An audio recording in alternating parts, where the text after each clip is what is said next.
go? It's your man Mike Bowens coming to you once again live and direct.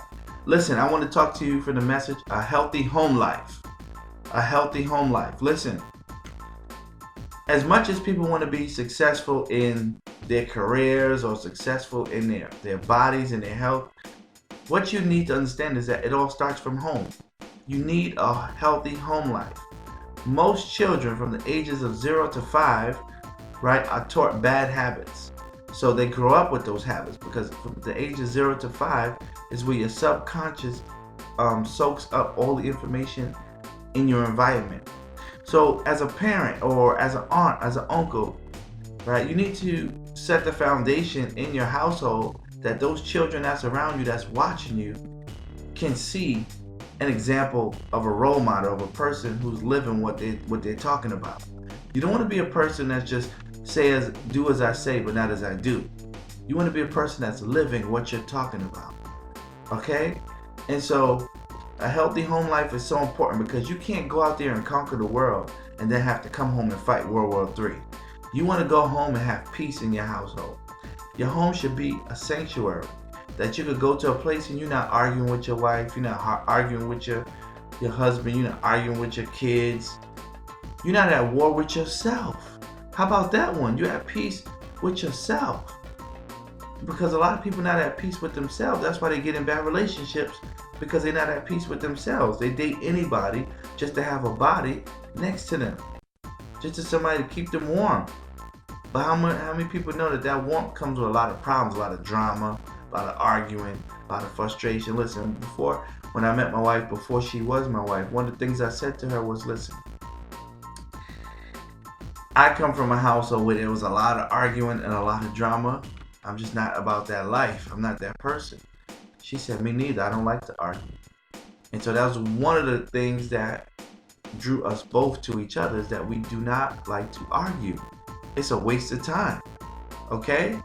And so a healthy home life is important because when you want to achieve something in life, when you want to be great at something, when you want to live your best life here on this earth, a healthy home life is important for peace of mind so that you can sit down and think. See, a lot of people do a lot of doing, but they don't do a lot of thinking. And your life is going to be reflected upon your thoughts. I say this often. As a man thinketh in his heart, so is he. You can never go higher than the thoughts that you think.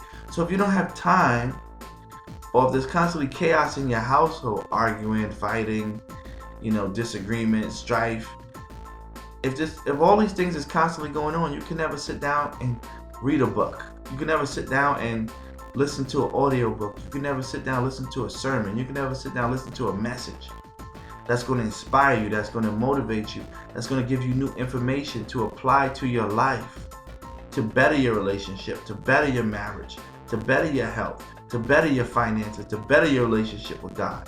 That's a bomb going on. Boom! And these are the things that's very vital, very important.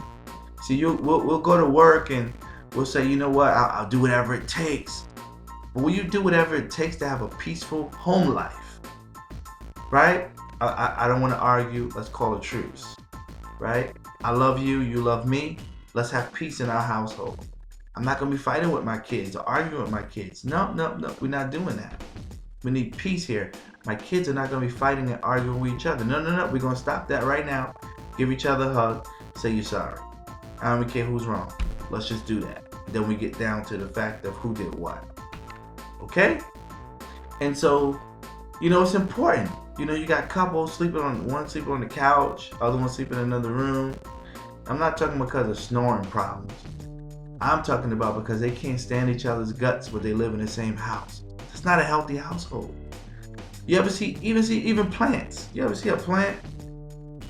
A person's watering it, putting sun, letting it get enough sunlight, but they speak negative words to it. I hate this plant. Tired of this plant. You stupid plant. Even with the right atmosphere, that plant still will go downwards.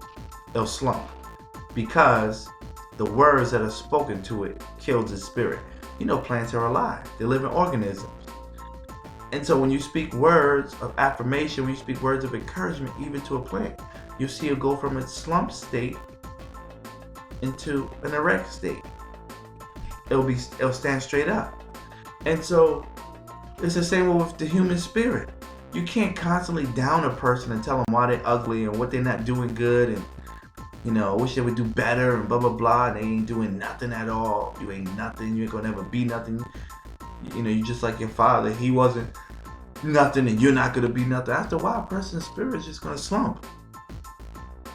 They're not gonna be encouraged to do anything.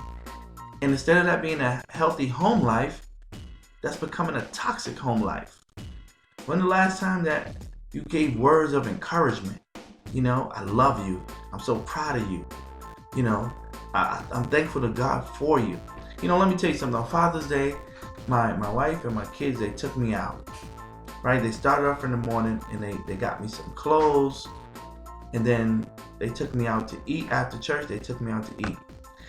And they just spoke to me and told me how much they loved me. I just couldn't contain myself. I was just crying so much because those words penetrated me. Those words touched me deep to my core, right? And so when you value people, when you want a healthy home life, it's like you got to value each other. Yeah, you live in a household with each other, but do you value those people that's in the house with you? Do you value them? And I feel like for the most part, people don't really value each other because we feel like we take each other for granted, is what I mean. My mom passed several years ago. I wish that she still was here. And if any of you out there lost your loved one, your mother or your father or brother or sister, you know what I'm talking about. But we talked every day, so I don't have any regrets. We was always on good terms. We talked every day, 4 to 5 times a day. We would laugh, whatever, joke. But when a person leaves this earth, you can't do that anymore. So the people that you live with in your household, don't you want to make those days pleasant? Don't you want to make those days joyful? So that if anyone were to go, it's only good memories that they have to live by, or you have to live by, or live with. Not regret, not that I wish I treated them better, or not that I wish I loved them more, not that I wish we did more things together. No, but that you gave it your best shot. You gave it your all. You loved them and they loved you, and you was under that same roof together, that same household together, and you built memories. You had fun times together. You know what I'm saying? You cooked food together. You laughed together, right? And if need be, you cried together, right?